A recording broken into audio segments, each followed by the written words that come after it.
Good afternoon, everyone. It is hashtag Malkin Live. I'm Michelle Malkin. I want to thank everyone for tuning in to this very important live stream.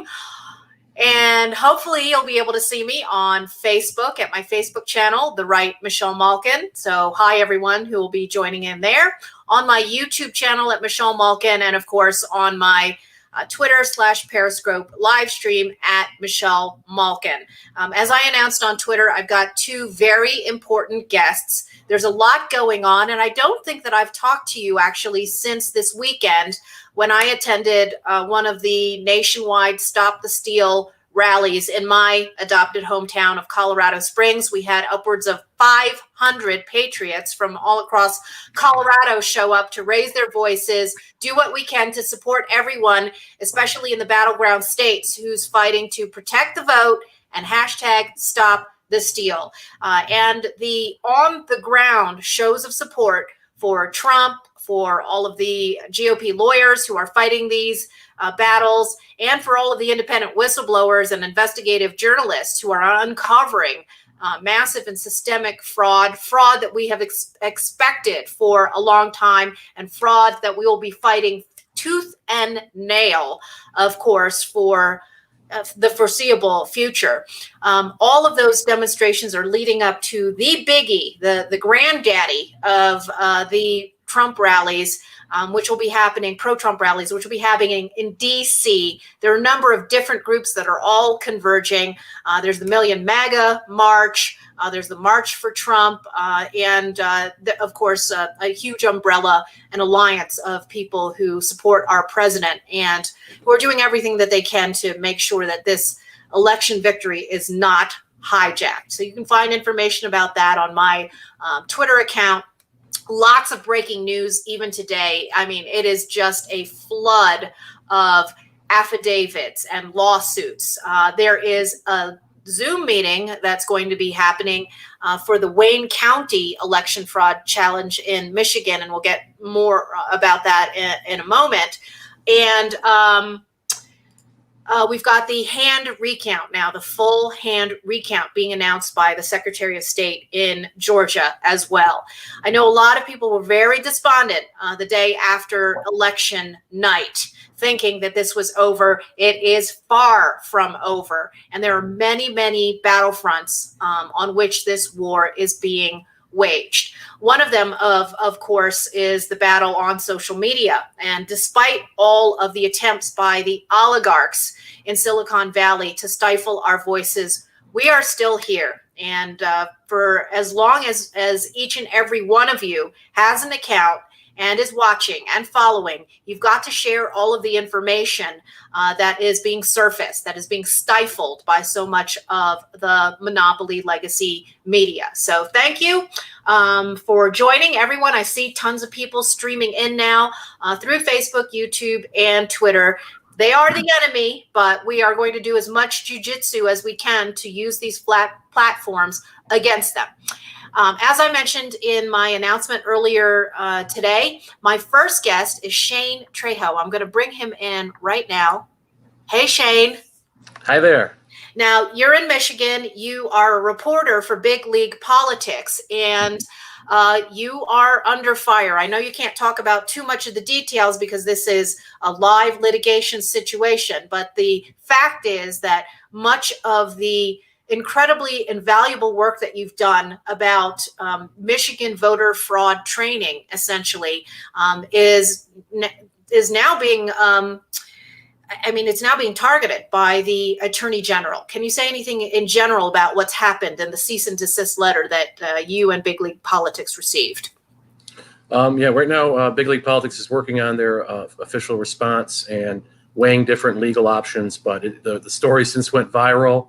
It's been covered everywhere. Started in Gateway Pundit, where Dana Nessel, the Attorney General in the state of Michigan, she sent a cease and desist letter to Big League Politics over reporting that was done, and in particular, it references a video that is now up on BitChute, a video called "The Detroit Leaks" that really outlined exactly how the city workers, the poll workers in Detroit, were going to essentially disenfranchise the poll challengers so that they couldn't do their jobs using, COVID rules as an excuse to keep them back. And this whole blueprint was sort of exposed in the Detroit Leaks files. Unfortunately, it didn't really go viral until after the election, when people realized, oh my gosh, this is really what they did. This is really the blueprint. This is legit. And now it's really spreading, even though it's been banned on basically every platform.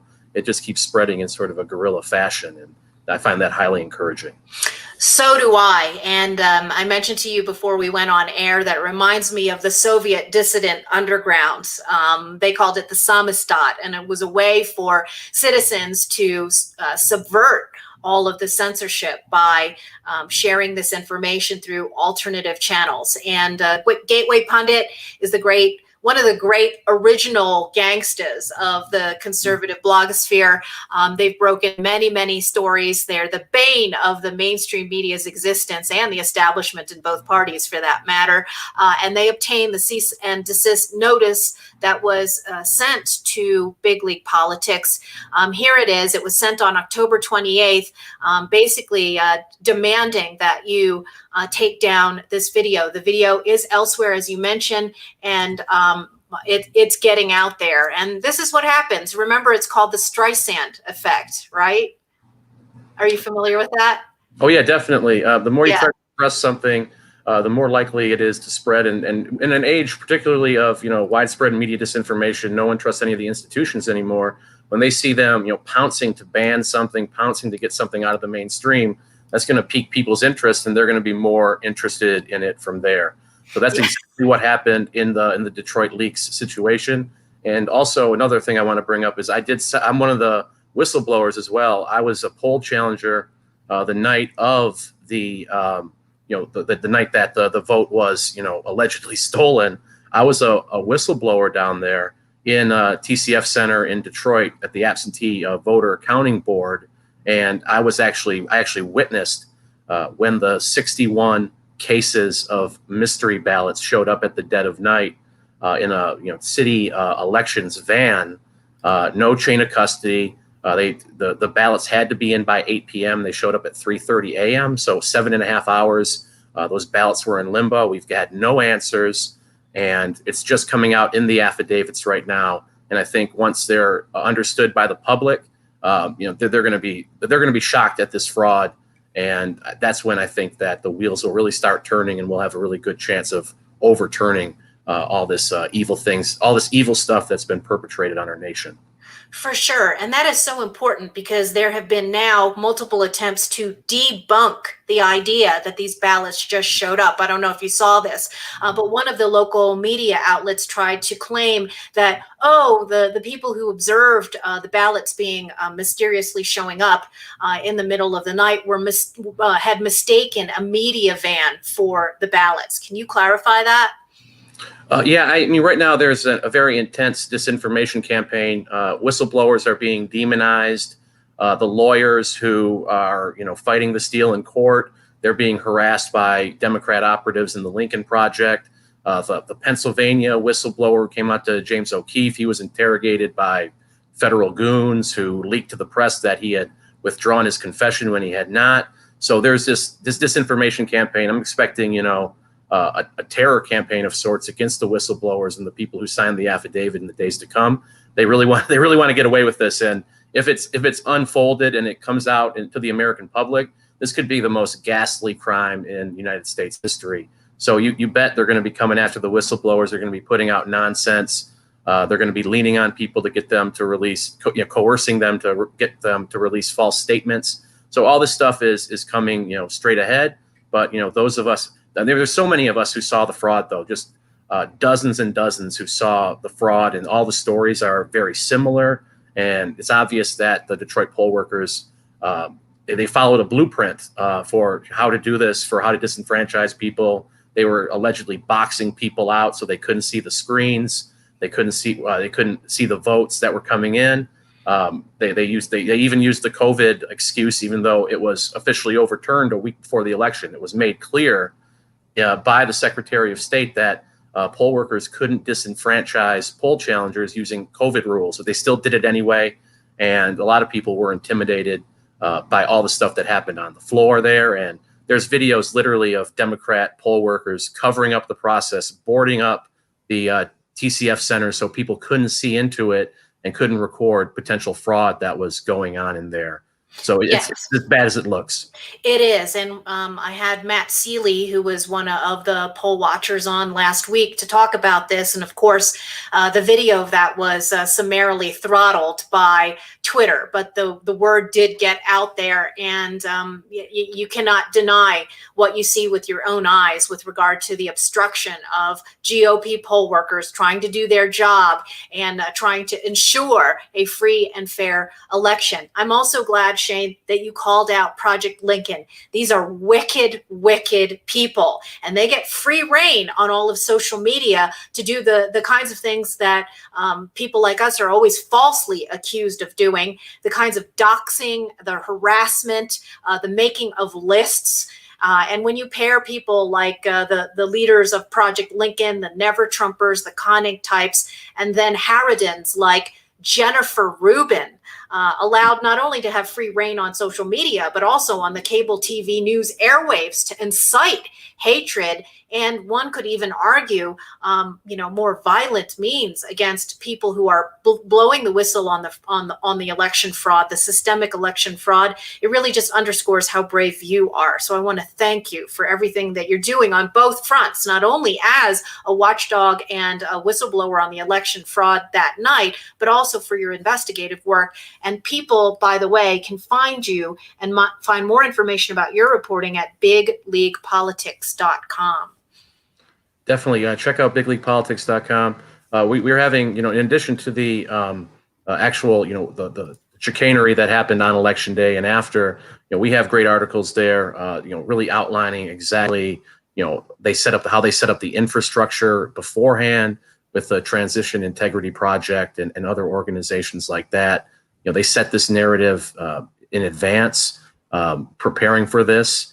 And I even did an article today where there's an article from NBC News back in September that sort of went under the radar, but it was all these different fronts that were training young high schoolers and it said young, quote unquote, young Black students to work as poll workers, and how they would be replacing the veteran, more elderly poll workers who were being scared to quit their jobs because of COVID fears. So all of these different people were being trained. These quote unquote young Black students were being trained and being put into these positions of being a poll worker. And one of the Detroit leaks was it actually showed that the electronic poll inspectors, they would be like 16-year-old kids, and they wouldn't even necessarily drive the computers that were used to tabulate votes and ensure election integrity on election day. They wouldn't even in most cases take the computer themselves to the tabulating center. It would be done. They would be intercepted by a different random poll worker who's of age. So that seems that was one of the more highly dubious things about the Detroit leaks. But now you see how it was set, how these front groups, they set up these people as poll workers, these young people, probably Black Lives Matter activists. Mm-hmm. And if you look at the groups and the funding, the front group that set all this up, the Umbrella Group, it's funded by the Bill and Melinda Gates Foundation. They gave them over $90 million to set this up, to set up this organization and many different other front groups. And they I think their method is they start these groups out of nothing. They make all these different groups. Then after they're done, after they're disgraced, they just come up with some new name for the similar front. And unfortunately, it works really well because the mainstream media always gives them a pass, always gives them good PR, acts like they're a nonpartisan, independent entity when they're ultra super partisan. So the mainstream media obviously is complicit in all this, complicit in the vote steal.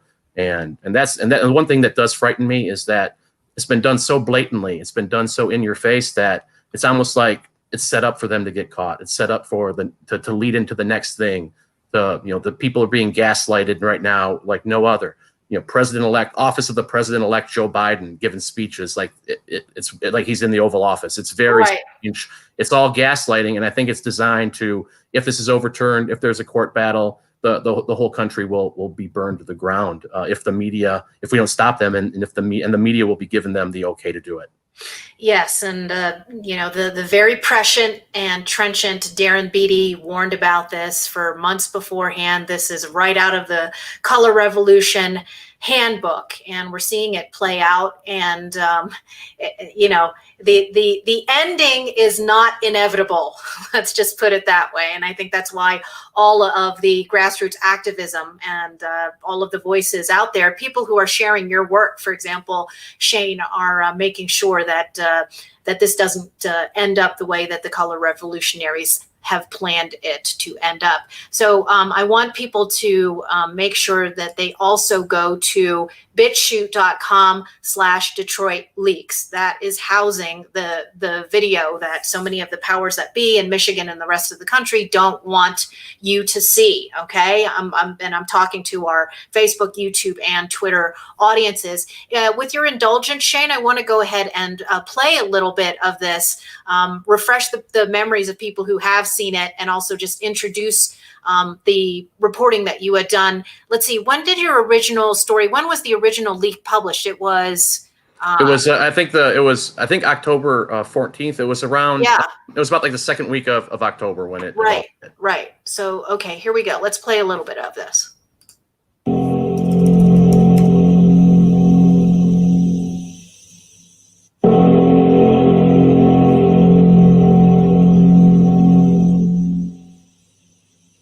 Challengers and poll watchers. They have to wear a mask and they have to stay 6 feet. That's important because they can come behind your table. But if you don't have 6 feet, they can't come back there. Any questions? So the 6 feet back was it really good vision? They can actually see. Exactly.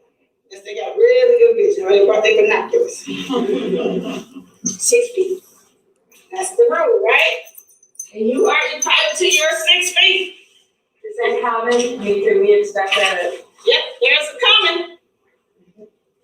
They're coming. I don't know if they're coming to every precinct, but they're coming to many of them in the city. Yes, we have already gotten word. The state has already said they're coming.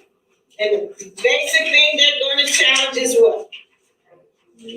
Absentee ballot. That is correct. Yes. What if they're like challenging and they start yelling and kind of making a scene? 911. They got standards. They got conduct standards. Okay. They make a scene, give them a bite of it. Police. All right, so yeah, criminalize the poll watchers for doing their job and flagging potential fraud, and also using COVID as a ruse to block and obstruct the poll challengers from doing their job. And the COVID ruse, of course, was also the entire shield for the Center for Tech and Civic Life, funded in large part by Mark Zuckerberg, $250 million. I did a show on this on Newsmax and Sovereign Nation several weeks ago, and there is still litigation on that. I know in Pennsylvania, but in Michigan as well. Isn't that correct, Shane? Yeah, I believe there's so much litigation that is going up right now. I know Senator Patrick Colbeck is working on some very interesting legislation here in the state of Michigan, and there's so many different lawsuits going up. I personally notarized like a half dozen affidavits of people, and I saw when I was at the Livonia, Michigan GOP Center, I saw people coming in and out all day giving testimony and signing sworn affidavits. So all this stuff's getting out there. I hope that the Trump team is building the best possible case to overturn these votes, because if this stands, I don't see us, I don't see any election in the future ever being valid. I don't see Republicans ever being competitive again. I see the inner city steel model becoming the gold standard for making sure Democrats keep power under any circumstances. So we have to overturn this, even if the left is gonna they're gonna become triggered and take to the streets and become violent. That violence is a small price to pay to keep our constitutional system intact. So we have to fight this. We have to fight this tooth and nail. And I'll be at the rally on Saturday as well in Washington, D.C. I'm taking a convoy of patriots from Michigan down there. There's going to be many of us coming from Michigan. Hope to see people from all across the country. And because right now is the time to stand. If we wait on this, if we drop the ball on this, we could lose our country forever. Yes, for sure. And I know I have a lot of Michiganders in the audience. Michigan was so key. The margin of victory in 2016 for Trump, 10,704 votes. So you keep hearing this, the planted memes by the conditioners, right? The narrative shapers and in the media. Oh, well, and I'm sure you saw the headline, I think it was in the New York Times, election experts see no evidence of widespread fraud, missing the point that it doesn't have to be massive amounts of fraud that make a difference, especially in these razor thin margin battleground states. Your response? Yeah, it's ridiculous. And I've even seen that, a lot of these people are literally Soros operatives. These election experts are literally paid off by Soros. They're part of some group that, you look up, oh, okay, let's go to Influence Watch and see who's buying these people. And it's usually Soros. And if it's not Soros, then it's, Bill and Melinda Gates or Ford Foundation or Kresge Foundation, Knight Foundation, all these different globalist front groups. They get money from corporate America. They're in bed with the State Department in many instances. It's just such an incestuous network of evil. And that's why when you see all this fraud happening and literally every official expert, every official talking head come out and deny it completely, that's how it happens, is because the network is so incestuous that they're all these people who are on TV are funded, are beholden to these interests. And that's why there's very few people outside of, Tucker, Laura Ingraham, and a few others who, have the platform and have the ability and the courage to speak out against this. But the vast, vast majority of people are going along with it. And I think we should remember, if we do keep the country, and I hope that, all these people who have exposed themselves right now are blacklisted from, not having employment, but at least blacklisted from Republican Party politics and leading in the conservative movement. I don't want to see, Ben Shapiro is already talking about surrendering. Dan Crenshaw is putting out tweets if Trump loses. Well, we all know Trump won. It was a fraud. It was a fraudulent election. So these cowards who won't call it like it is, it's really sickening to see these people and their large followings and promoted by the conservative Inc. of course. That they're anointed as leaders, and I'm hoping that if we can stand strong and overturn the steel, that all these people are on the outs permanently in the right-wing movement in America. Amen to that. As you know, I've had my own battles with the giants of Con Inc. In fact, it's been, I think, almost exactly a year since they tried to destroy me. And I have to thank everyone at Big League Politics, because you guys were there. You guys had my backs when very few people in so-called mainstream conservative media did. And I think that there's a lot of reasons for people to be white-pilled. I think the extreme censorship, the extreme vilification of mainstream MAGA supporters, and obviously the throttling of President Trump himself as he tries to get the word out about all of this fraud on social media is more apparent than it ever has been. I think that a lot of, not to pick on generations, and boomer isn't really so much about, the actual age of boomers as it is about a mindset. But there's been almost a complacency. And now you see, for example, we haven't talked about this, the backlash against Fox News. Right.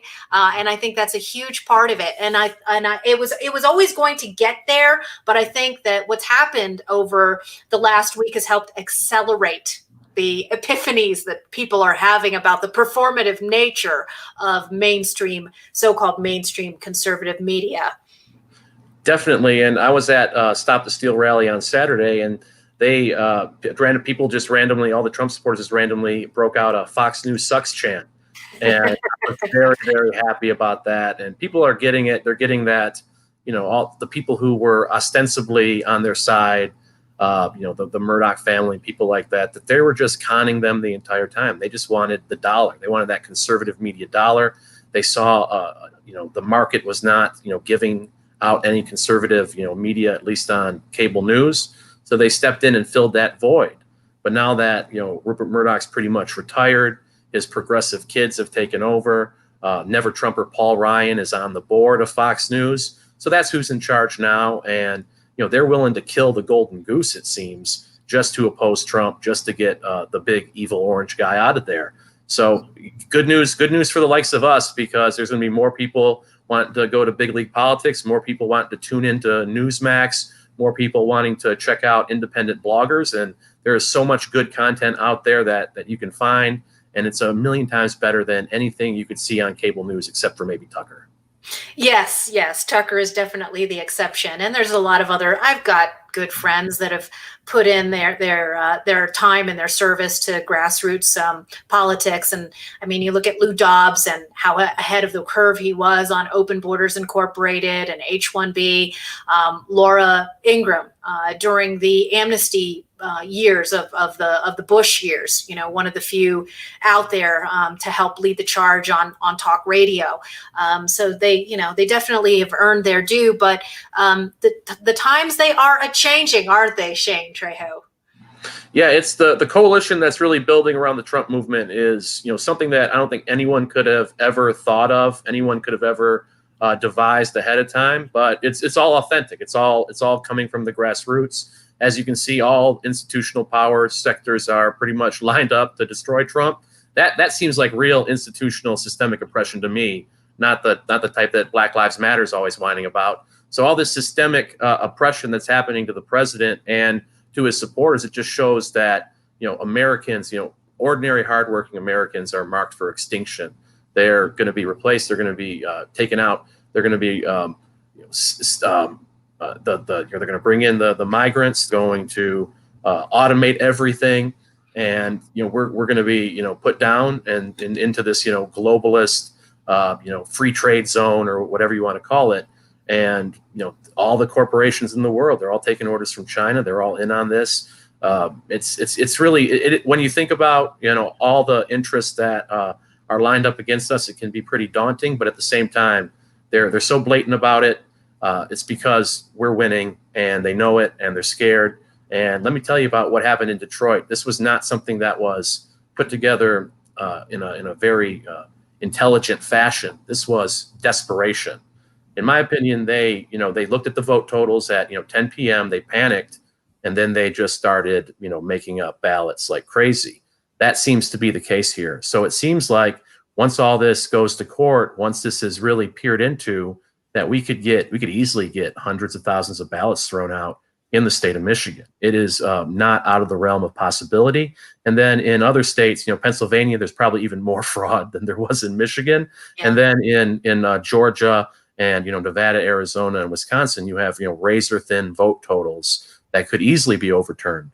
That even the mainstream media will begrudgingly admit that there's a possibility could happen in those states. So there's a lot of white pills to be had. We just have to stay strong. Don't succumb to the fear. Don't let these people intimidate you. Keep speaking out, and even go out and talk to your liberal relatives, liberal friends about this type of thing, because they need to know. They have to know what's going on. And if they don't know what's going on, they're going to be they're going to be going along with probably the most evil electoral steal in certainly U.S. history, maybe all of human history. I have to say, Shane, and I don't know if you agree with me, but this has been the most eventful year that I have worked in media. And I've been doing this a long, long time. I mean, between everything that's been happening with this past week, post-election, plus COVID, plus the post-George Floyd anarcho-tyranny that has racked this country, it's all coming to a head, isn't it? Definitely. And I was actually thinking like, after the election's over, I can get a nice little break and get a nice little rest. Nope, I'm run ragged constantly, and phones ringing off the hook. But it's all so much support, so much love from patriots, and it really is humbling to have so many people on my side right now as they're apparently trying to crack down on me. It's nice to see that there are a lot of people out there who are willing to stand when it matters, and there's millions of courageous Americans out there fighting the good fight. Absolutely. Well, that's a great note to end on. And I am going to play for everybody after Shane takes off the full Detroit Leaks video on BitChute for people as an interlude before we bring on a great blogger who's just been kicked off of Twitter for the work that she's doing on something called #Maidengate. It's just another big piece of the puzzle. So Shane Trejo, everyone can find your work at bigleaguepolitics.com and on the BitChute channel, Detroit Leaks. Thanks for your time. Thanks for your fight. Thanks for all the work that you do. Happy to be here. Thank you. You bet. Okay, that was Shane Trejo. And I just mentioned to you that I want to play that full video for you. It's going to be a couple of minutes before we bring the woman who is known as Some Bitch I Know. And if you know what I'm talking about, #Maidengate and Some Bitch I Know, type in Y so I get a sense of how many of you are familiar with this story. Silicon Valley is doing everything they can to try and throttle this. It's a discovery that this young female blogger, well, and I don't say blogger, she was a huge social media entrepreneur and also on YouTube, had discovered after she talked to her mom, who was a voter in Michigan. And it turned out that her mom had gotten some sort of text message by a group called Supermajority. And she learned that a vote had been cast in her mom's name in another state where she had been registered using her maiden name. Great. I see a lot of Ys.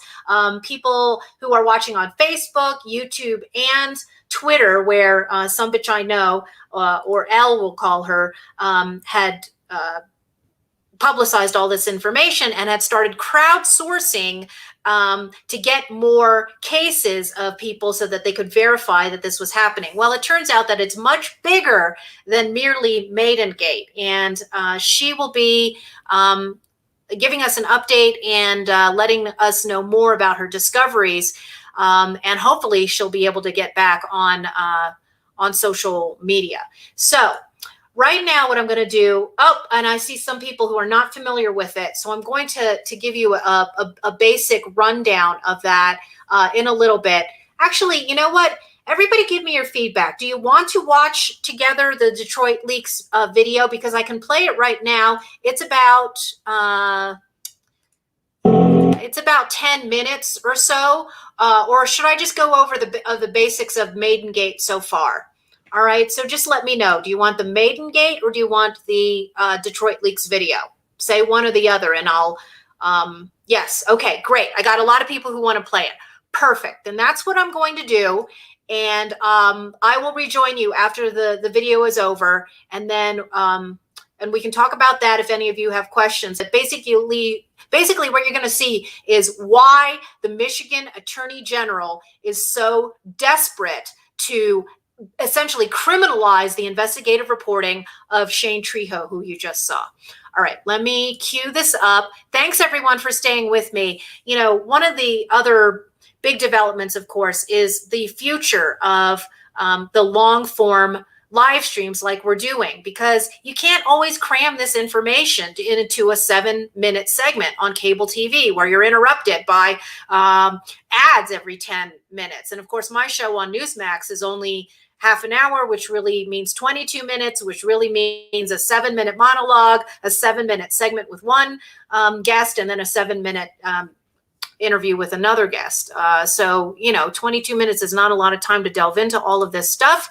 And so I'm taking full advantage of it. And I'm so glad that all of you have joined me. Okay, this is the Detroit Leaks video. State employees in Michigan training poll workers to lie to voters, to destroy ballots, and to stop poll observers from doing their jobs. This was known before Election Day. As Shane mentioned to me and told all of you, his initial report and the leak of this video actually was published on October 14th, a full 2 weeks before Election Day.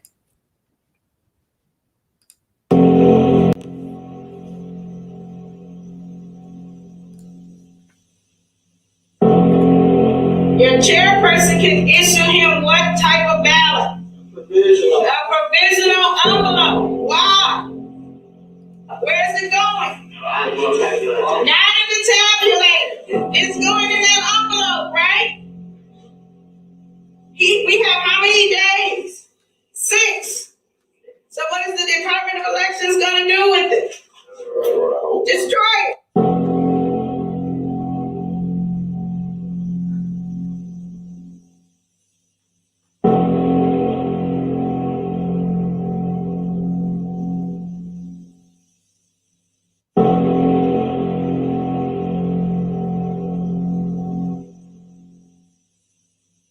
Challengers and poll watchers.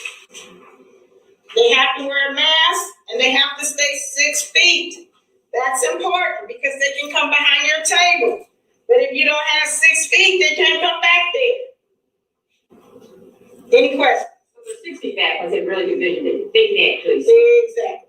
Yes, they got really good vision. Or they brought their binoculars. 6 feet. That's the rule, right? And you are entitled to your 6 feet. Is that common? I mean, can we expect that? Yep, there's a coming. They're coming. I don't know if they're coming to every precinct, but they're coming to many of them in the city. Yes, we have already gotten word. The state has already said they're coming. And the basic thing they're going to challenge is what? Absentee ballot. That is correct. Yes. What if they're like challenging and they start yelling and kind of making a scene? 911. They got standards. They got conduct standards. Okay. They make a scene, get them up out of there. The police are. The 60 back was a really good vision. They can actually see. Exactly. Yes, they got really good vision. They brought their binoculars.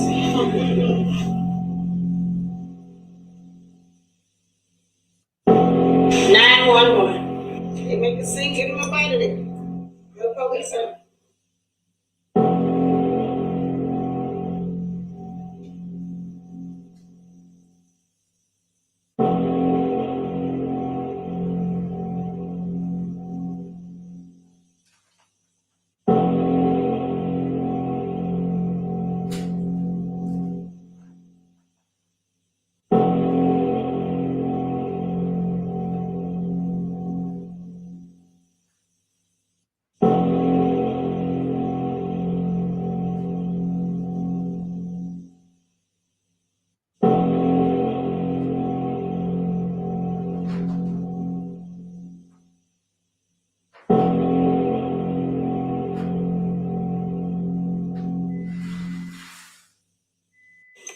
How do you challenge a ballot? You take the ballot, you write under the barcode 2003, and you cover it with what kind of tape? Post-it. The post-it tape. But this time, you're gonna put it in a secrecy sleeve, and Mr. Starks is gonna go vote as normal. So his ballot is going through what? The tabulator.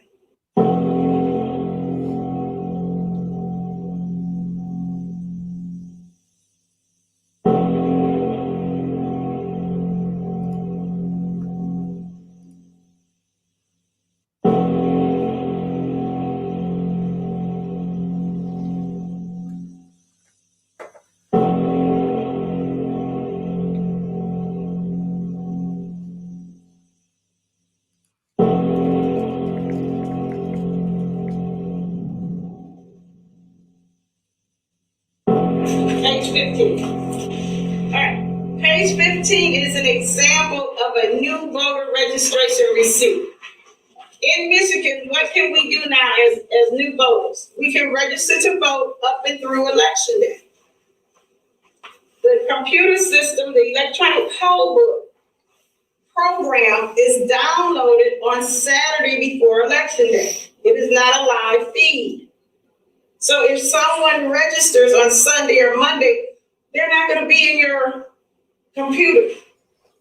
But they should have a receipt when they register. If they do not vote at the time they register, they give them a receipt to bring to the precinct.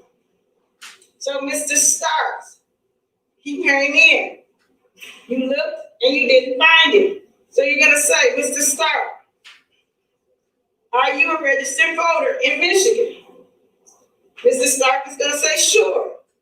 I'm Iron Man. I flew in yesterday and I'm registered to vote. Right? Mr. Starks, did they give you a receipt? Hopefully he will have one. He would have either right up under here. The first type of receipt he might have is going to say process him as a challenged voter. Everybody highlight that. Then below that it says note to election inspector. Highlight that because those are going to be the directions on how you process his ballot. The one down below says process him as a regular voter, a regular ballot. Highlight that. So there are two separate types of receipts. The first receipt is going to tell you to process him as a challenge voter. The second receipt will tell you to process him as a regular voter. They might have either one.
We know that we have a lot of high school students as EPIs.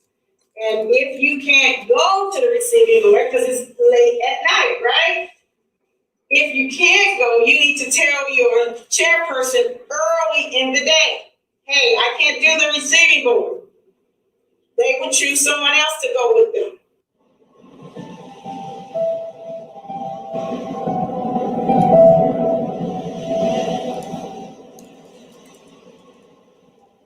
You actually make up to $450 if you took this laptop to the receiving board. But I stress, this only can happen if your EPIs are a teenager. A lot of our EPIs are teenagers, in high school, and they can't stay at the receiving board till 2, 3 in the morning. So, they'll need someone to drop his laptop off.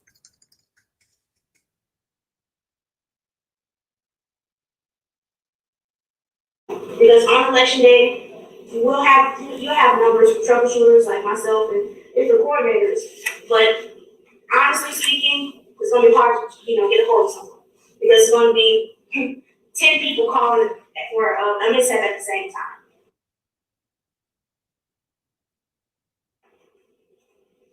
What do you notice about his name? Absentee ballot. Absentee ballot what? Sent and received. Do not what? Issue him a ballot. Mr. Allen, we have received your ballot. Thank you very much for voting. Would you like I wrote a sticker? Right? He's already voted. There's no reason for him to vote again. At all.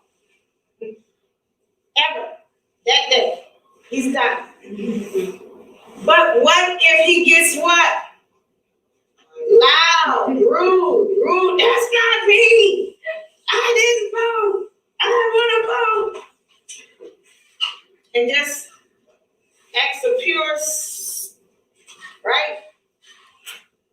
What can you do? Your chairperson can issue him what type of ballot? A provisional envelope. Why?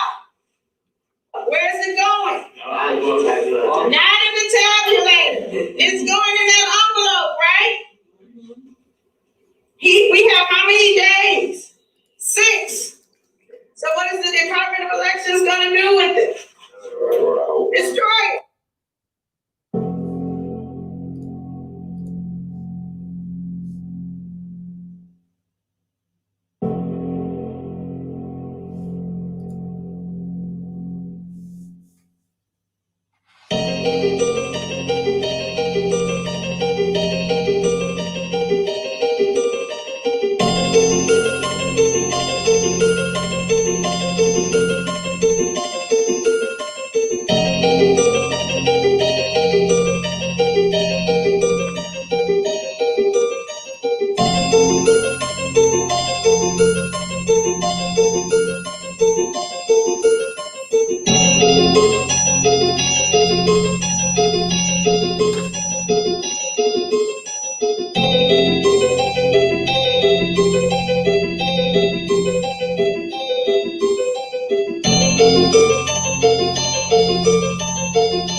All right, everyone.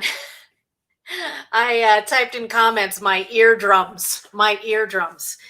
Just think about that, and think about that scene being replicated all across the country in Democrat strongholds in battleground states. That kind of training was going on for weeks and months before Election Day.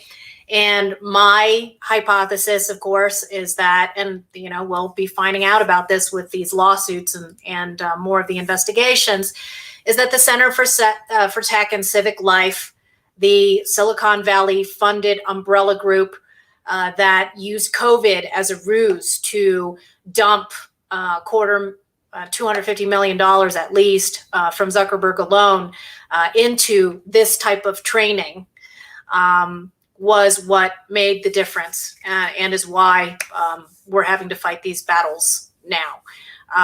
They were equipped and with all sorts of hardware and the training, the playbook, all of that. And many of the people who were in charge of these organizations were former Obama data experts and operatives. As you know, if you watched Sovereign Nation on Newsmax several weeks ago, when I exposed the Center for Tech and Civic Life's role in illegal ballot harvesting after coming back from a trip to Wisconsin, where my friend Vicki McKenna had gotten onto this and understood what was going on, you know that I exposed the head of the Center for Tech and Civic Life, a woman named Tiana Epps Johnson, who was an Obama operative who wrote the grant, the initial research grant that led to the founding of the Center for Tech and Civic Life while she was an Obama fellow at the Obama Foundation. So, of course, his grubby fingerprints are all over this election hijacking. We're going to be joined by the woman known as Some Bitch I Know any minute now.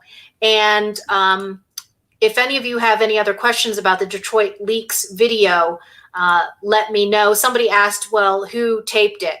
Well, it was a brave whistleblower, and that leak was made to Shane Trejo, and the stories were published at Big League Politics.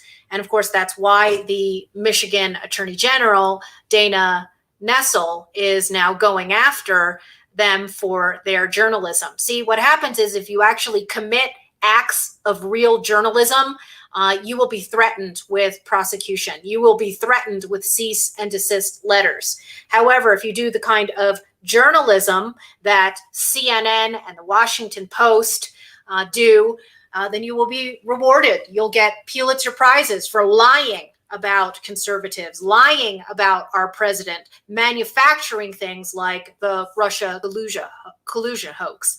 And just to tie a bow and and close the loop on Shane and what's happening to him. He can't talk about it too much, of course, because now, you know, the entire website's existence is under threat by this attorney general.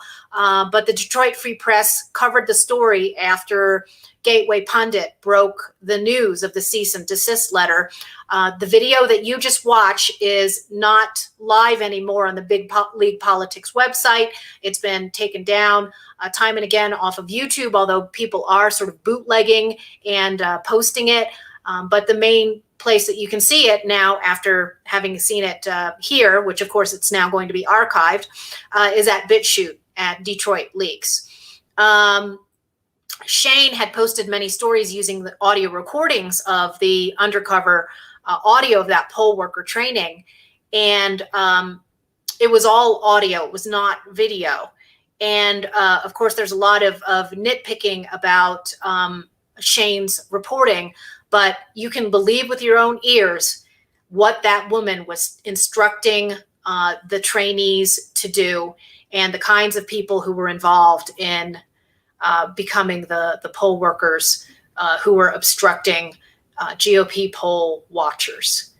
It's really stunning. And I'm hoping that other people will pick up on it in the rest of conservative media. If any of you have not totally given up on Fox News yet, you'll want to email or tweet at, you know, people like Tucker Carlson and Lou and Laura. They should be having Shane on to talk about his reporting on this. And wouldn't it be an incredible thing if everybody could watch that video that we just watched in full on the rest of cable news? Okay, so I'm going to move on now, and I want to lay the groundwork for Maidengate. And you know, earlier in this hour, I polled people and asked you if you knew what I was talking about. So let's just go over some of the basics of that. American Greatness, I'm going to share this, did a nice little summary to date of the story, which is really just developed in the last 48 hours. Let's see, where is it? And if you're not reading American Greatness, you absolutely should. It should be on your new reading list of must websites. And of course, at the top of that list is Revolver News, which I call the new mainstream news, endorsed by President Trump as the new best reliable aggregator for news and information, supplanting Drudge. It really is amazing, you know, between the fall of Fox News and the fall of Drudge, the new regime, you know, the brave new world that we're seeing in conservative media. Let's see. American Greatness. Where is it? Here we go. By the way, Pedro Gonzalez, my friend, who I have also interviewed here on my live streams, a big rising star in the America First conservative media world, also has a great summary on election fraud in 2020. So you want to go and see that in American Greatness as well. Let's see if I can share this. All right.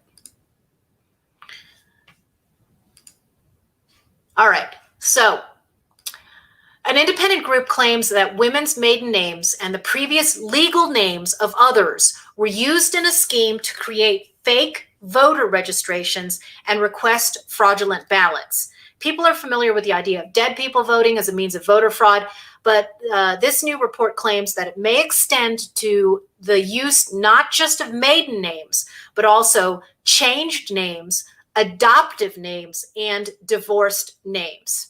So the hashtag Maidengate had gone viral a couple of days ago. That's why Twitter's trying to quash anybody who spreads word about it. Some married women who vote in one state and under their current name, while someone, a political predator, casts a vote in that same state or a state which the woman previously lived under with a previous or maiden name. And the same technique may affect adopted people, divorced people, people who change their names. And Lauren, who is some bitch I know, that was her Twitter handle, discovered it when her mom mentioned it to her. And her mom is a voter in the battleground state of Michigan. Ali Alexander independently verified claims, and there had been a crowdsourcing that has been taking place over the last 24, 48 hours of people coming forward to say, this happened to me. So the research and the investigation on this continues. They're looking for individuals, not who have had registrations in multiple states, okay? The problem isn't registration in multiple states. And the problem isn't even looking for individuals who are registered multiple times in the same state.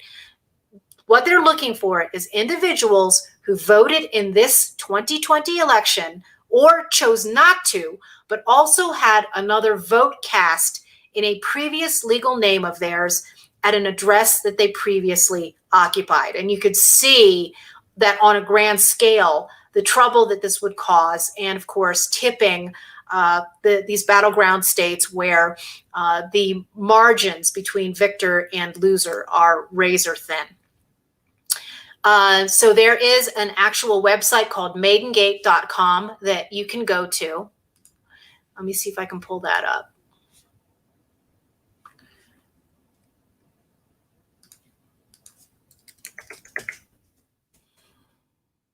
And if you go to the URL maidengate.com, it'll give you a briefing document on what they're looking for and how you can help. That's the important thing, how you can help. Okay, so it explains what the nature of the potential fraud is here. And it gives you a to-do list of what you need to do to find out if this happened to you and how you can file a complaint. And if you have information, you can email stopthesteal@protonmail.com or reach out to Lauren. She's also on Parler, and we'll talk to her more about how you can reach her and what new information she's trying to gather. Here's all of the states on each of them, how to check your voter registration and how to check if a ballot was cast fraudulently or improperly in your name. Okay, so that's the lowdown where we are. And related to that, I dug up just some basic information about the group that was sending text messages, including to Lauren's mom. And that group is called Super Majority. And you'll be very interested to know who is involved in this group, because it's the same cast of mob coddling, fraud promoting characters. Let's see.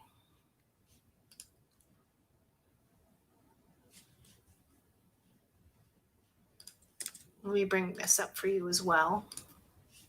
Hi there. I'm going to share another screen with you. It's my Twitter thread that I did on this when I alerted people the night that Lauren had made her discovery.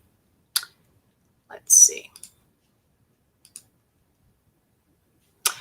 Okay, Supermajority was sending out text messages, including to Lauren's mom. During the first 3 months of 2020, George Soros, there's that guy again, that you can't say his name on Fox News, right? George Soros donated $2 million to the Supermajority PAC, a female-led PAC that advocates for equity and increased female activism. So who is on the founding board of Supermajority? Well, it turns out that the founders of Black Lives Matter, including co-founder Alicia Garza, and the president of Planned Parenthood are on this board. And Soros injected money into their Supermajority PAC as part of a $28 million initiative with other left-wing nonprofits to influence election 2020. So you had Cecile Richards and Alicia Garza on the board of this group, Supermajority, which was sending out text messages to people like Lauren's mom, who ended up discovering that somebody else had voted in her name in another state where she had been registered in another name. Here is a graphic of what supermajority was doing before Election Day. So they had their operatives and their minions doing text banking in the targeted battleground states of Arizona, Michigan, and Pennsylvania. And that's sort of the basics on who was all involved in the far left-wing constellation in this group. And you can see all of the, well, to use the left's term, intersectionality of all of these groups. I'm interested to know if Tiana Epps Johnson, the Obama operative, the data operative, was in cahoots with these people as well, because then there would be overlap between the illegal ballot harvesting of the Center for Tech and Civic Life, along with this voter registration fraud scheme that appears to be coming together under the hashtag of Maidengate, but of course much, much bigger than that. So if this is the first time that you've been hearing about it, I highly recommend that you look at that document that you could find at maidengate.com and check on your voter registration, check on whether somebody voted in your name in another state. And I'm just waiting for her to join us, which should be very soon. And then let's see, it's 1 o'clock Mountain. And I believe that right now that the Wayne County hearing might be getting underway. Let's see.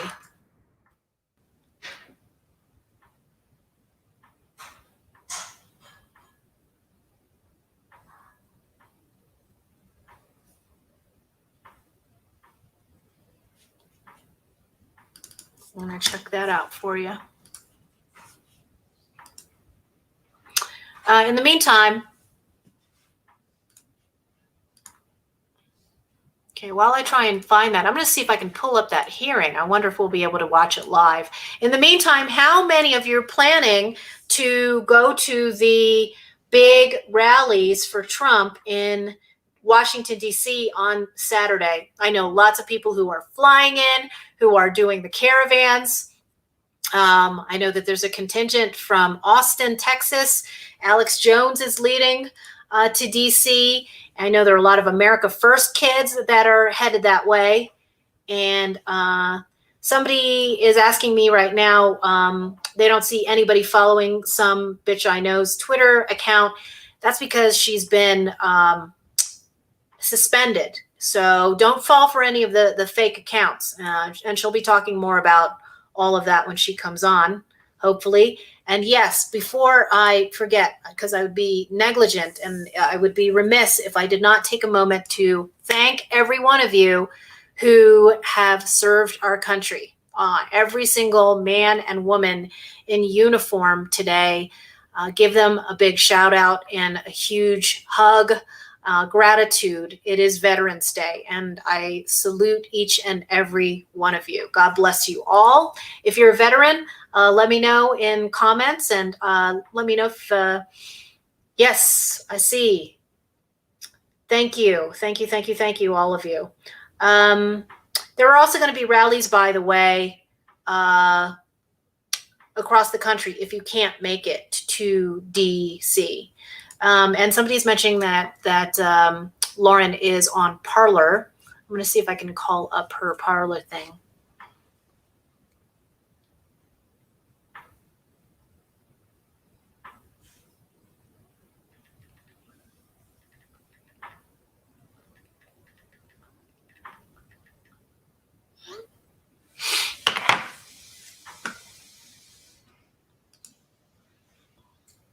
And I need to take a hot tea break here as well. Thank you, Norris Garman, 6 years in the U.S. Navy. Chris Palmisano, Air Force, thank you. Gail, a Vietnam vet, thank you for your service. I see a Marine. Oh, these are scrolling by so fast. A vet from OEF Afghanistan. God bless you, Raul Jose Andino. Don Bulford, another Vietnam vet in the U.S. Army. Thank you. Dan, USMC, Appreciate you. Hooah. Did I have that right? I got to get my my salutes right. Appreciate you all. All right, I'm going to take a quick sip here. R.C. Dyer says, the biggest honor I had was serving in the U.S. Navy when my commander-in-chief was Ronald Reagan from 1982 to 1986. Good years. Good years. Thanks for your service, R.C. T.C. Dowden, 26 years in the Navy. Appreciate you. Rebecca Bowling, U.S. Air Force vet. Thank you. Tyler, 24 years, retired Navy chief. Thanks for your service. All right. I got my hoo-ah right. Thank you. Appreciate that. Dave Andrews in the 1st Cav. Thank you for your service. God bless. Delano Kirby, Navy. Thank you. Bill Troxel, Vietnam vet. Thank you for your service. Appreciate you. John Lamb, USMC. Thank you.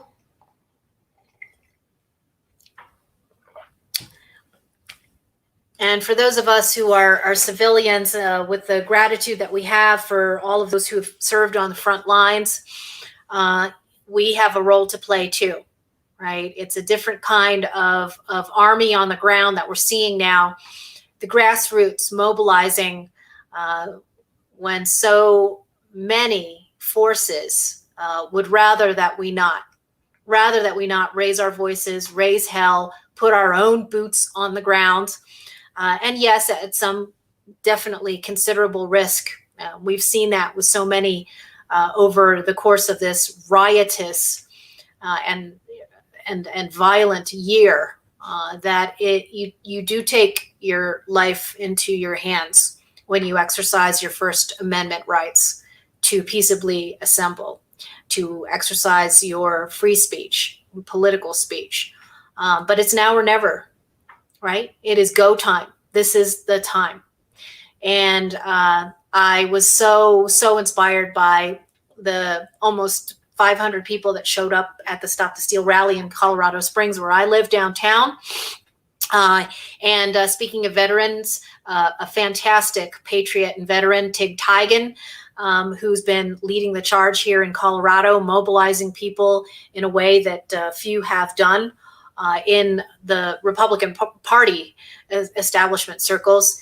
And I was only half joking when I said I'd love to see Tig Tigan, who was a hero during the Benghazi siege, run for governor of this state. It might be a way to turn Colorado back red again, which I want to see. So if you don't know Tig Tigan, you can find out more about him. He's been throttled as well by social media, but still on Twitter at John Tigan. And let's see. I'm going to read a couple of other comments here while we're waiting for our second guest. Tammy, thank you, Prince Albert. I appreciate you. And here's Tammy Grigsby Majors. No way President Trump lost Michigan. You should see it here, all the flags and signs. He's very loved in Michigan. Governor Whitlis, I like that. Governor Whitmer Whitlis must have been promised something big to help commit this fraud on the people of Michigan. I absolutely agree with you, Tammy. And I was in Michigan earlier this year for Battle Cry Michigan, organized by the Michigan Conservative Coalition. The passion, the energy behind the grassroots Trump campaign in that state was through the roof. And the only way that Biden will claim Michigan is through fraud, is through theft. And that's not going to happen. Between all of the poll observers who are coming forward with their sworn affidavits and watchdogs like Shane Trejo on the ground, they're not going to get away with this. This may, and I didn't talk about this too much with Shane, but this may go, I think it's likely, of course, to go all the way up to the Supreme Court with so many balls in the air now with these lawsuits in multiple states.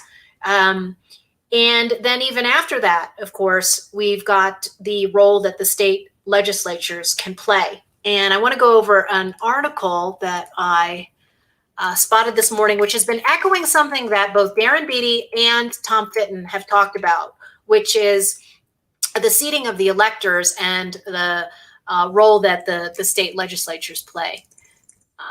Let me bring that up right now. This is an article, and I'll put the link in comments, that appeared in a publication called The National Interest.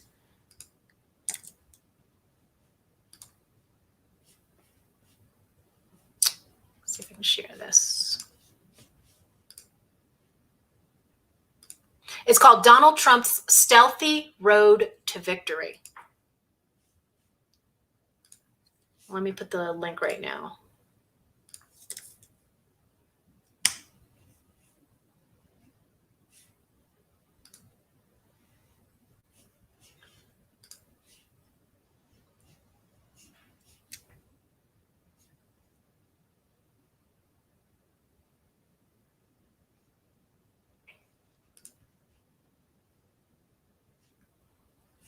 All right, now I just have to this. And we are awaiting the arrival of Lauren, Some Bitch I Know, and her discoveries with Maidengate and beyond.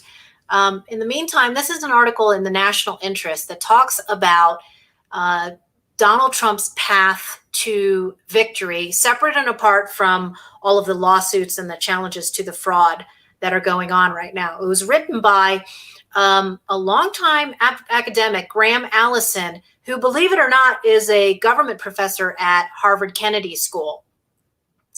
And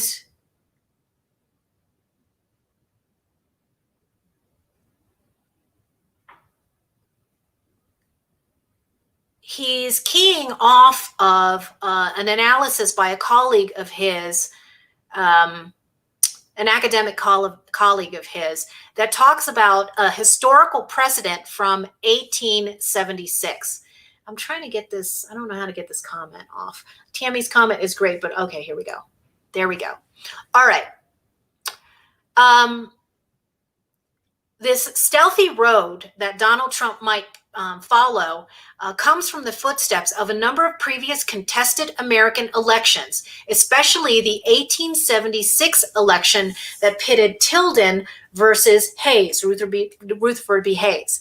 Then, as now, each state must decide on a group of electors to meet with a joint session of Congress on January 6th, where the winner of the presidential election is declared. And this is what Tom Fitton was talking about when I interviewed him for Sovereign Nation this past weekend.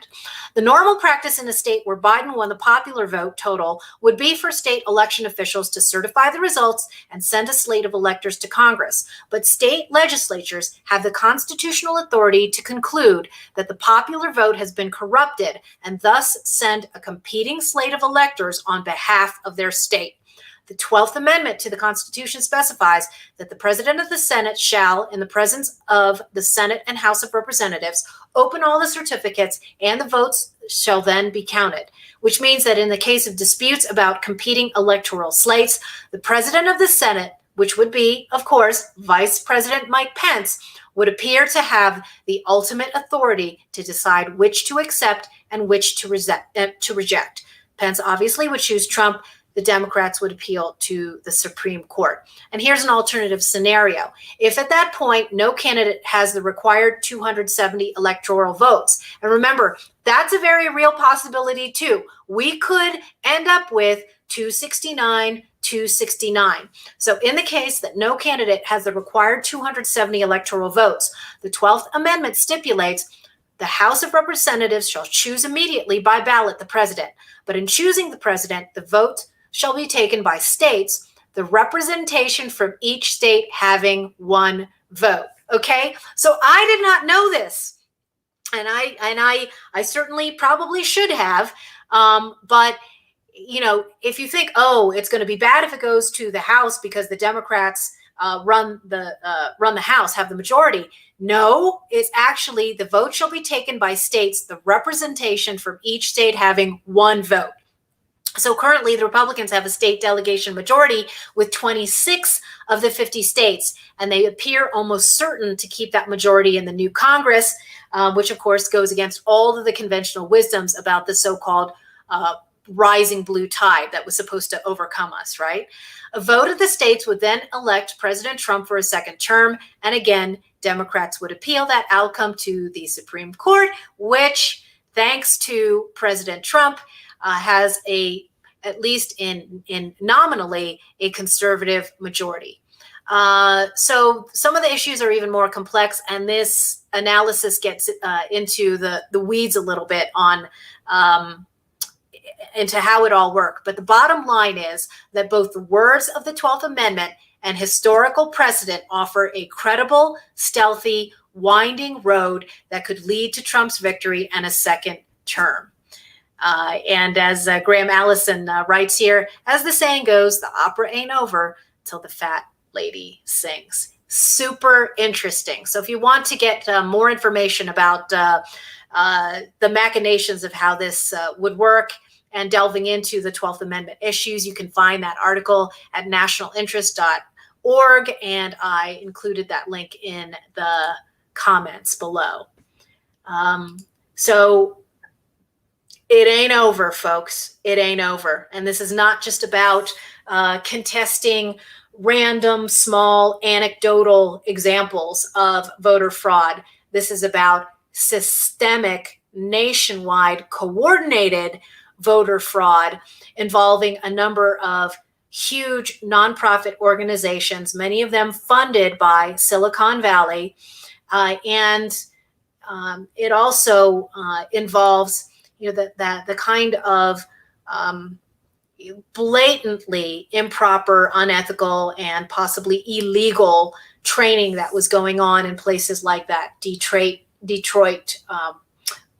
poll training worker program, where these workers, subsidized by Silicon Valley money as well as public money, were trained to obstruct poll workers, poll watchers rather, from ensuring a free and fair election. Vonda Blackmore says, my husband was telling me about this a couple of days ago with regard to the 12th Amendment and the role that the state delegations can play in the state legislatures, state congressional delegations. Right Center says, it ain't over. That's exactly right. That is exactly right. Okay, so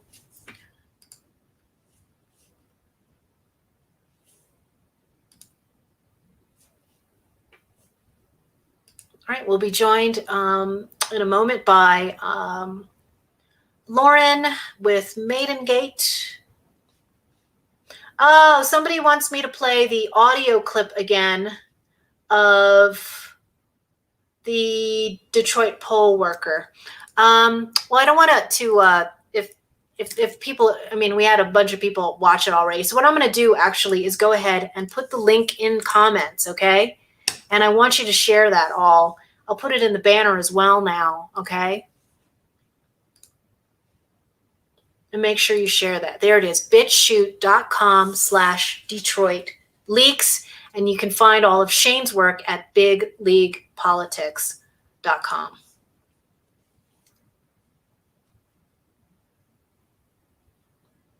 Okay, Susan's asking what's the website again? BitChute.com/Detroit Leaks for the Detroit poll worker training audio, undercover audio. And here, I'm going to go ahead and put the URL for the 12th Amendment article that I just read to you. I'll put it in a banner right now as well.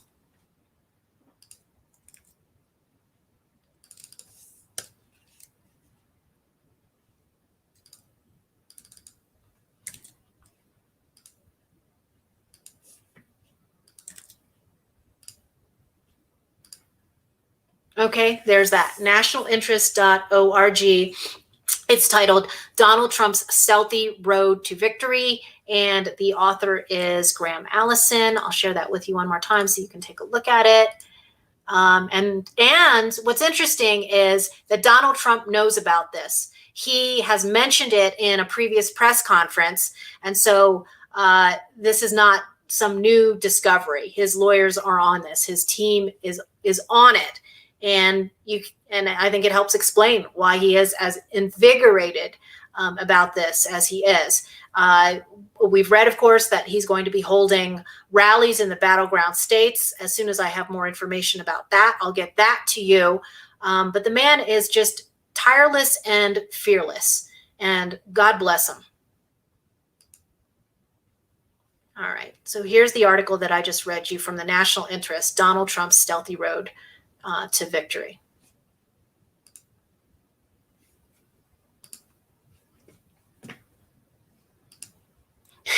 Somebody said my ears are still recovering from the Detroit leaks video. I know, mine too. And like I said, we're going to find out that that was repeated across the country. Oh, I did want to mention one other thing. I had talked with Shane about what's happening with Fox News. How many of you saw Sandra Smith's indignance when a guest rebuked the media for crowning Joe Biden king before the results were in? Give me a Y if you saw that Sandra Smith video. Give me, and you know, yes, you saw it. You know, I think I'm going to pull that up while we wait for Lauren.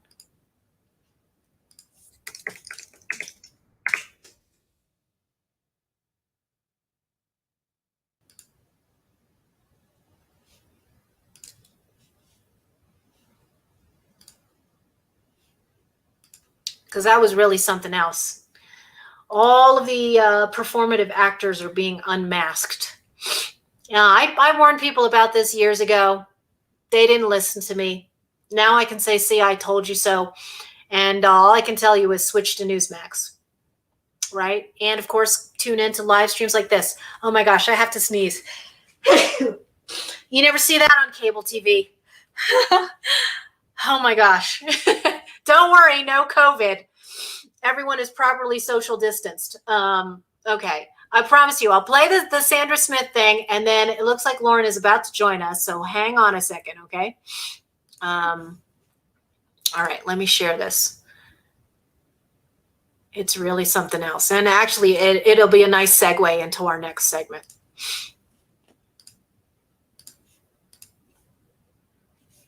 All right, because it's her faces, too, that really get me. Ever is decided to be the president, remember, just because CNN says, or even Fox News says that somebody's president doesn't make them president. So I think everybody wants to know that this was done properly and legally. What is happening? Like Trace, we've called it. And I think we have to look into every one of these concerns. Yeah, and I think, Clea makes a very good point. That, and legal was done properly. Everybody wants to know that this was done properly. What? What? How dare she? How dare she question the media coronation of Joe? They called it. They called it. Amazing. I'm not amazed.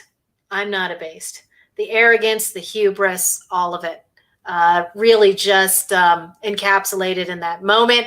Then, of course, we had Neil Cavuto indignantly interrupting Kayleigh McEnany.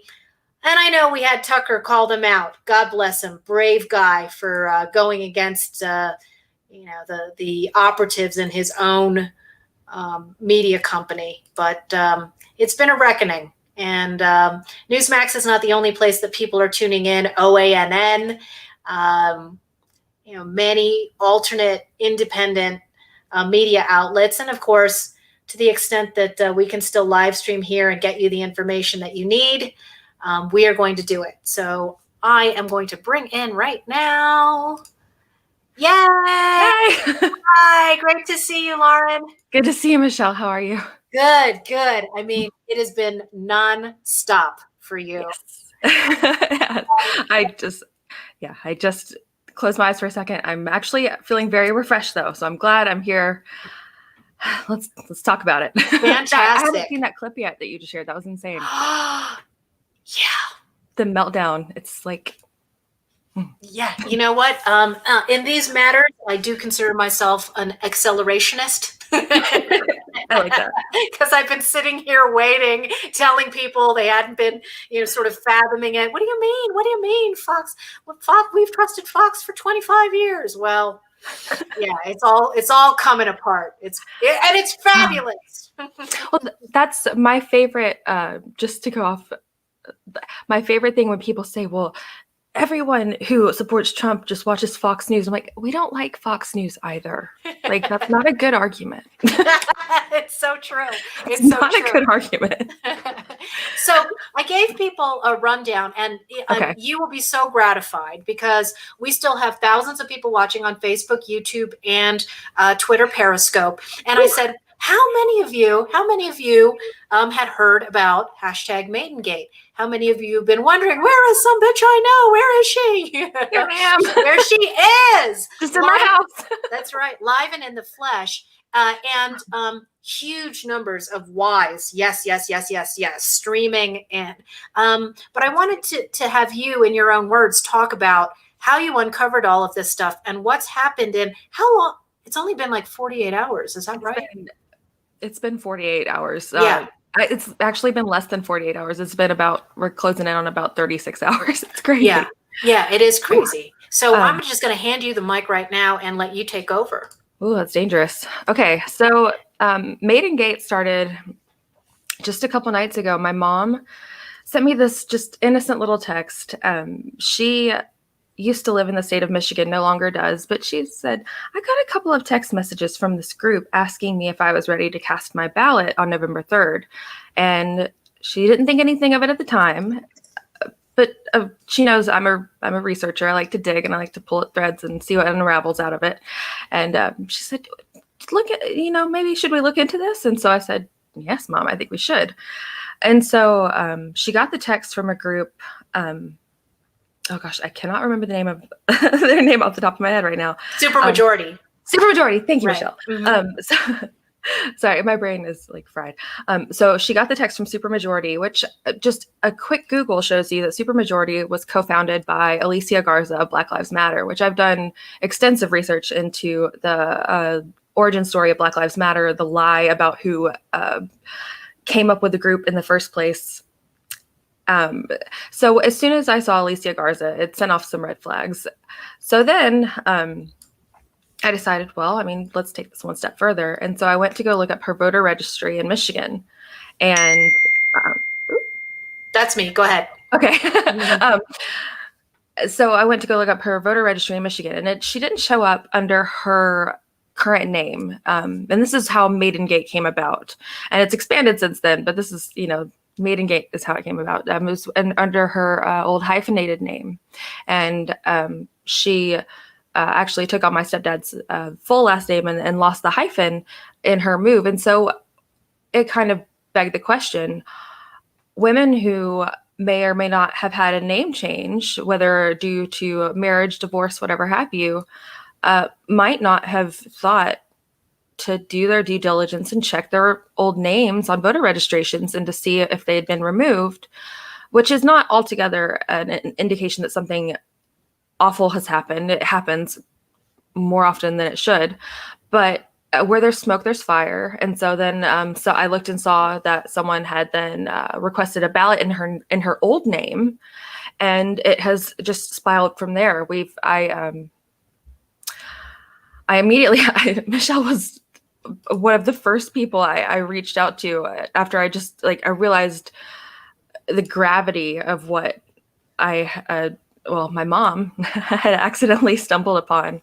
And I reached out to Michelle, and as we started corroborating stories, and I spoke with Allie, and we just started realizing how widespread this is and how sneaky it is that we've been focusing on, or I say we, but people have been focusing on dead voters, which has, unfortunately, dead people voting has become almost a meme to the point where people don't take it seriously. They're like, oh yeah, well, dead people vote. We know that. But this isn't dead people voting. This is you voting, but not under your actual name. And this is your name being used, living people being used to vote through nefarious channels, and it's all indications right now are that it is widespread, and there are patterns to it, and it's so far from being over that it's really just beginning, but we're trying to move at lightning speed because obviously time is of the absolute essence. So here we are. Absolutely. It's a horror movie. It's like Invasion of the Body Snatchers, but it's like Invasion of the Voter Snatchers. And it's Michelle, the thing is that we have found, I mean, like I said, Maiden Gate is how it started, but I had this revelation this morning. You know, it's anybody who has had a name change or anyone who's moved. If you've ever moved from one place to another, man, woman, anyone, you very well might have had a vote stolen from you, or well, a vote created on your behalf, Right. or on an old version of you's behalf. So it's we've also found confirmed instances of ballots being cast on behalf of people who are who are disabled, who are incapable of making those decisions, or that did not make that decision with their, guardians present, or, just some of the most horrific instances of people's most sacred right, which is to know that their votes matter and that their vote is counted one time only. It's being stripped away from some of the most vulnerable people in our society, and it's Yeah. And I wanted to and I sent out the and then I also want to talk about the social media deplatforming in a second. But I went ahead and I asked some people. that you knew. Right. Somebody. Right. I went ahead and asked people, hey, if anybody knows someone or if you have a family member who's severely disabled, to go ahead and check the same way that you should check if with the maiden name thing. But I can see how this could be systemized, right? Because the whole point is how would you go about gathering the data to get those names in the first place, in order to enact this. And of course, somebody, a lot of these people who are public employee union members who deal with SSI, for example, would be able to aggregate that information and then exploit it. The sad truth about it too, and we've almost become desensitized to how easy it is for our data to be stolen. And I mean, there was the Equifax thing, Cambridge Analytica.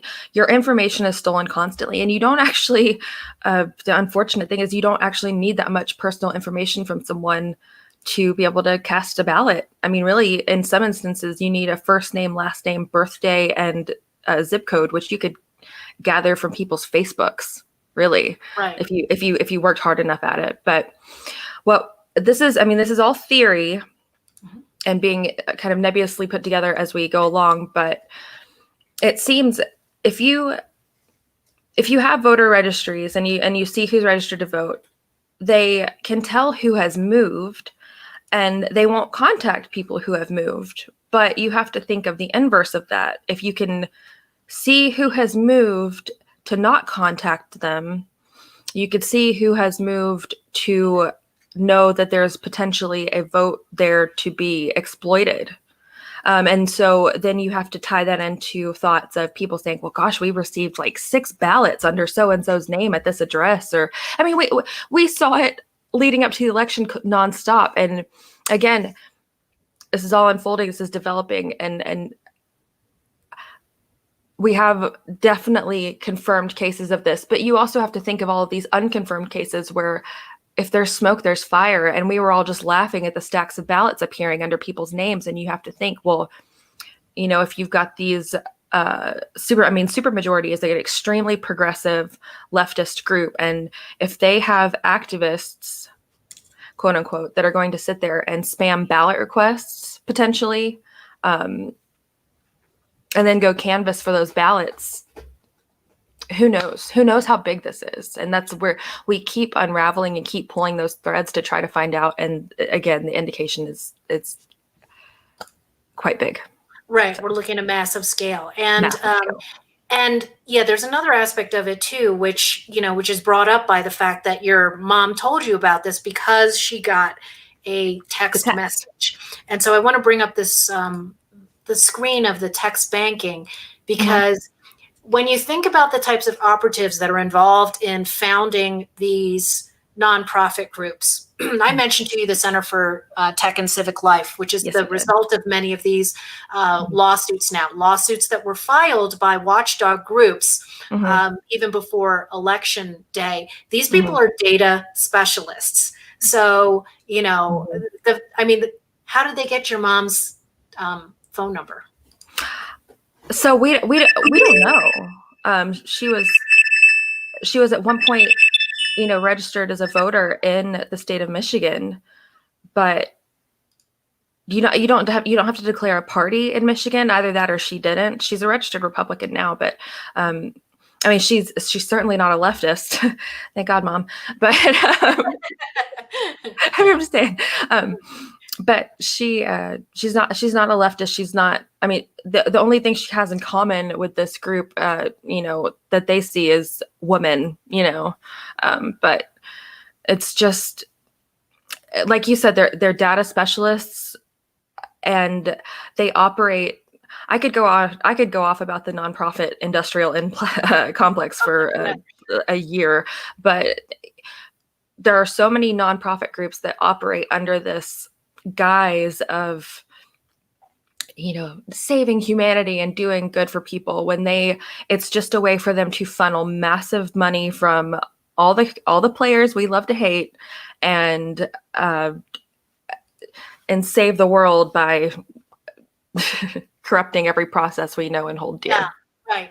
Now, correct me if I'm wrong, but I believe that there is an Act Blue link as well. Could you explain that? And again, just sort of like thumbnail it for people who they are and why it's.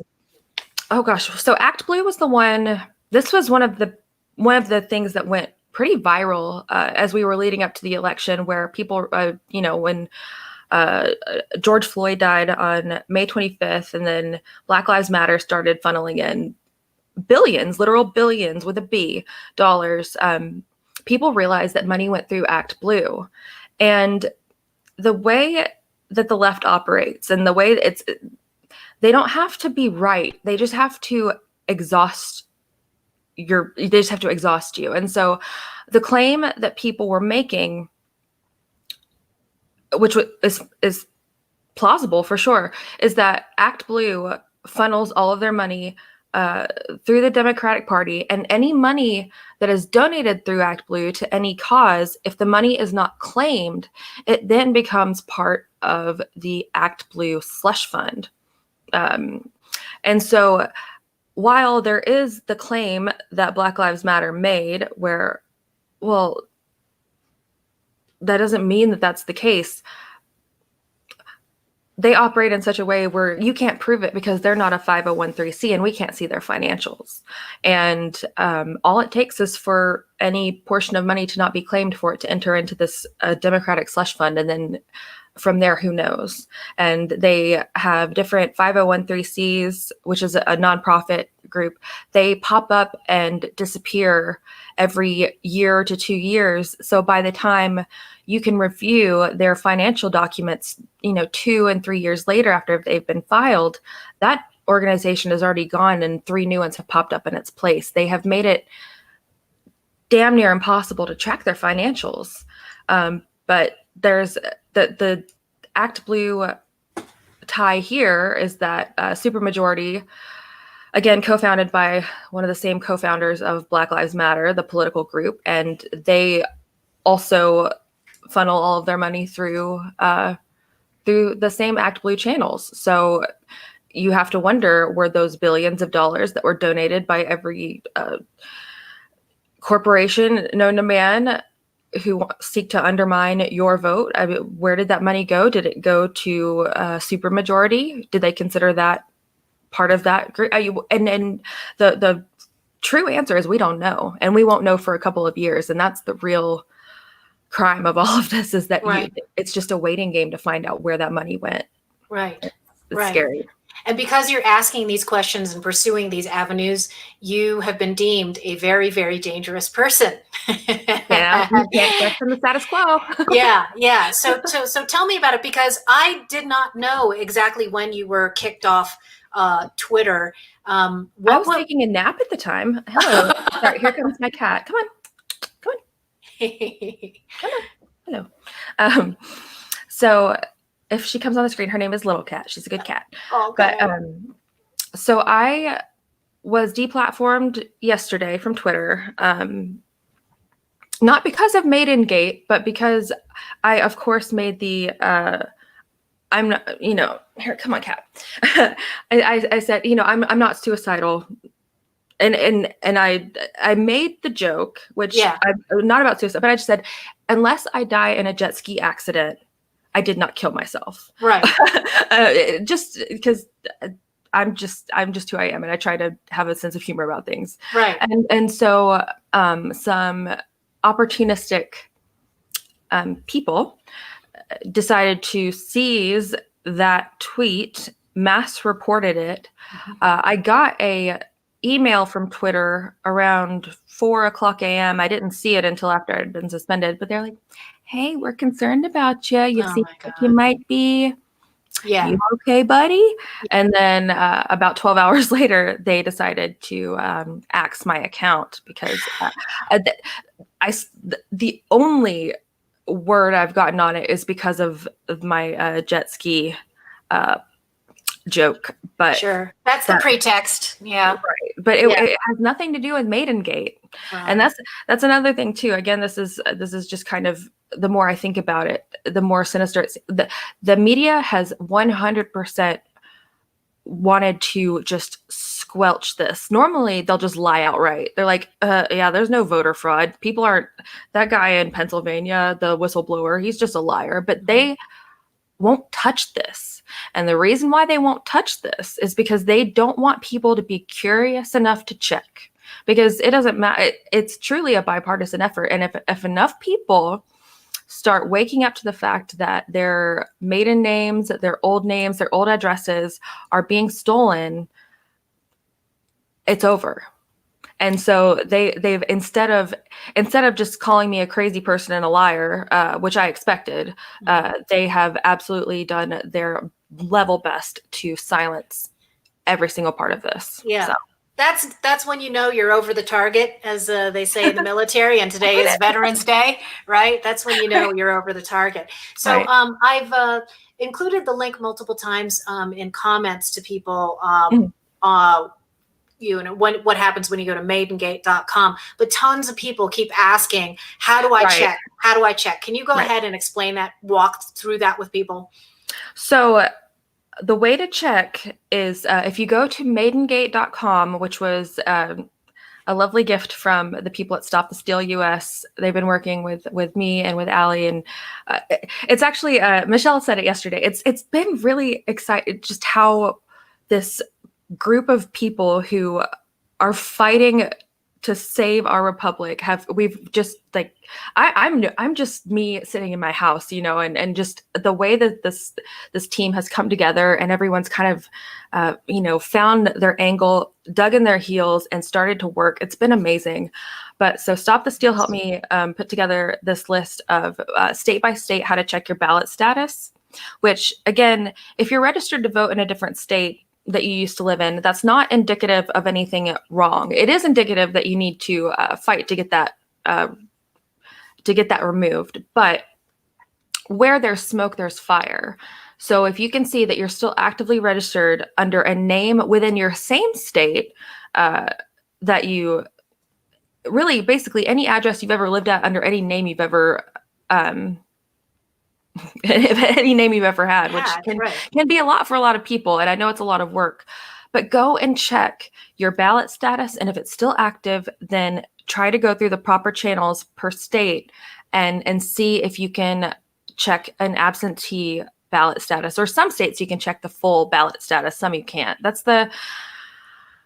think that's another realization I've had going through all of this is really you should be able to, from the moment you let go of your ballot, be able to see where it is in the process exactly. And some places you can't.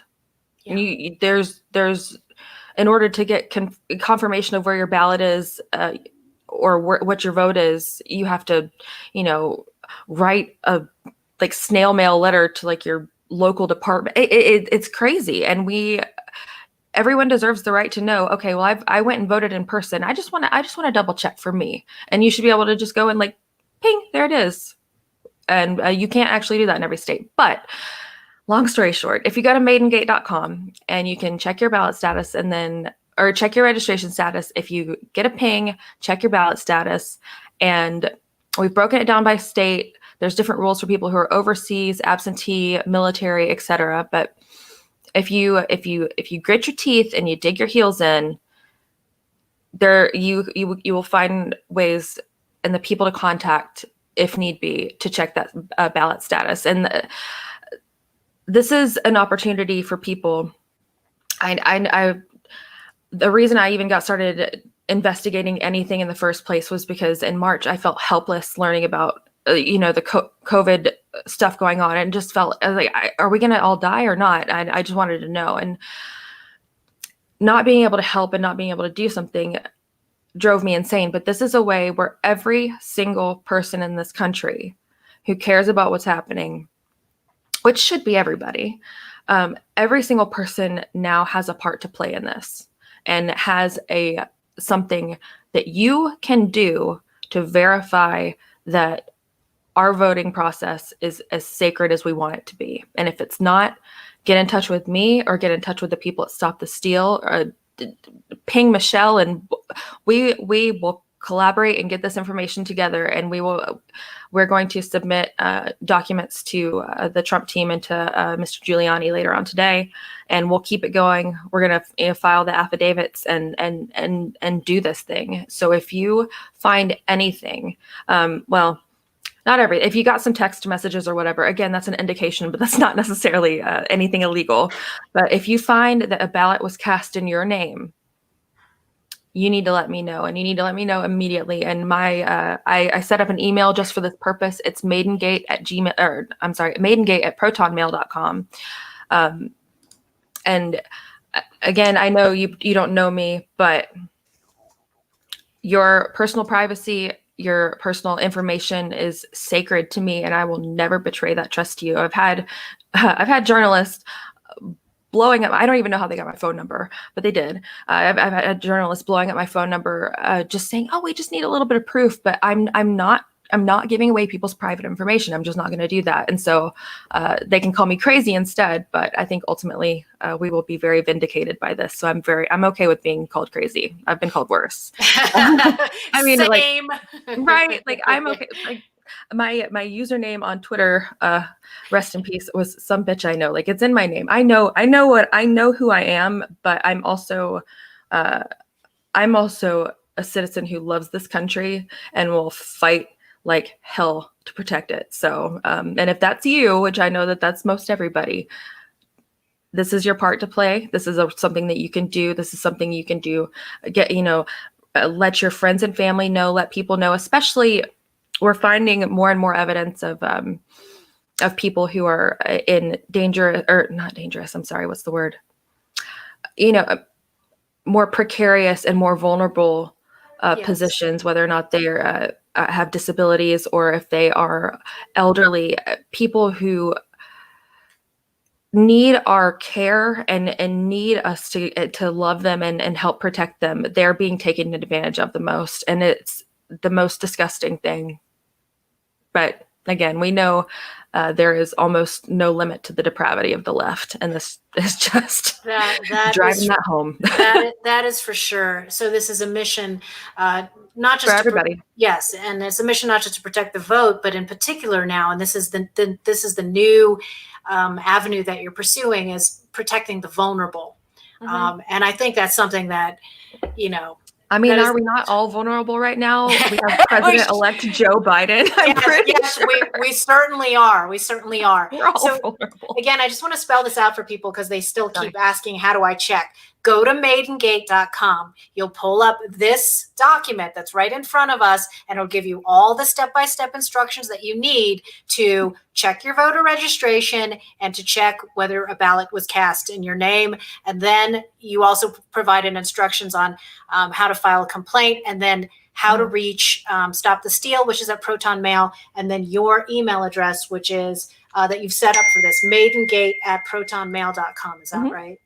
Ping me anytime. I'm getting a lot of messages, but if you don't hear back from me in the first hour or so, I will get back to you. But just maidengate.com. If you have questions, again, I'm doing the absolute level best I can to help everyone. So if you're not bothering me, if you have a question, I would rather us get to the bottom of this and to and to know for sure. Because at the end of people are saying, well, what if you uncover that Biden actually won? I'm like, well, then so be it. But I would rather know than question it for the rest of my life. So it's really not about whether or not I personally want President Trump to have an easy confirmation into a second term. I certainly do.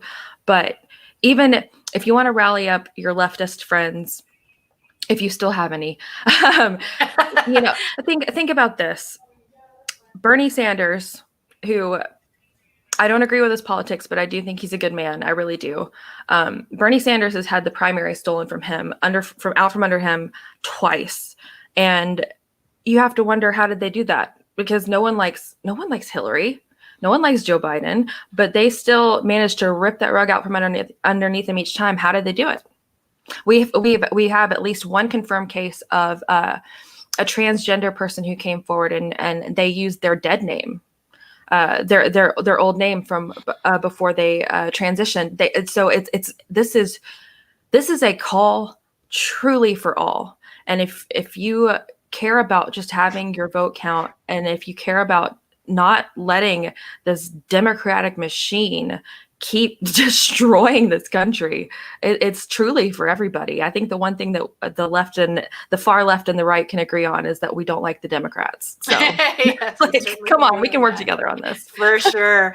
All right. So maidengate.com. And you also are posting at your website, somebitchtoldme.com, your latest post. I just love saying that. I think I shared with you that I was on with a local radio talk show host when he said, oh yeah, what's that young woman that you shared all the information from? Some bitch I know. Yes, some bitch I know. Ding. It is what it is. And I think Love it. I had a lot of people at the beginning who were telling me, you need to change it. And I just think if you don't like that name, you're not going to like me. Yeah, that's so right. it's kind of a little filter. Yeah, that's right. Okay. Thank you so much for all that you are doing. Make sure you take care of yourself and get some rest for sure. And we'll do that. We'll update again soon, I hope. Awesome.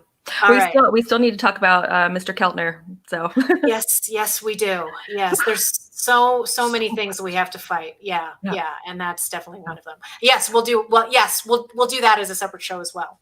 Awesome. Oh yeah. All right. That was more just me to you. And several thousand people. Hey everybody. I don't work for anybody. I work for people, and I work for me and for the country. So I'm a little rough around the edges, but if you can get over that, I think you might like me. So that's what makes it special. And I'm so glad to know you, and thank you for the work that you're doing for this country. Take care. We'll talk again soon. Yep. Bye everybody. Okay, bye. All right. That was awesome. Some bitch I know, Lauren. And she gave you a lot of information there. And I'm seeing a lot of thank yous to Lauren in the comments. Make sure you share that URL, maidengate.com, with everybody. And I will update you soon. This one a little bit longer than I thought it would. And I hope that it's been really helpful to you all. I hope you're all juiced for this Saturday's rally in Washington, D.C., as well as all across the country, every state capital, and hopefully your local hometown. If you are doing a rally and you want me to know about it, at me on Twitter. And hopefully these videos will be archived at Facebook, YouTube, and Twitter if they're not totally throttled. Signing off for today, the fight continues to end the election chaos and put the winner back in for another 4 years. Take care.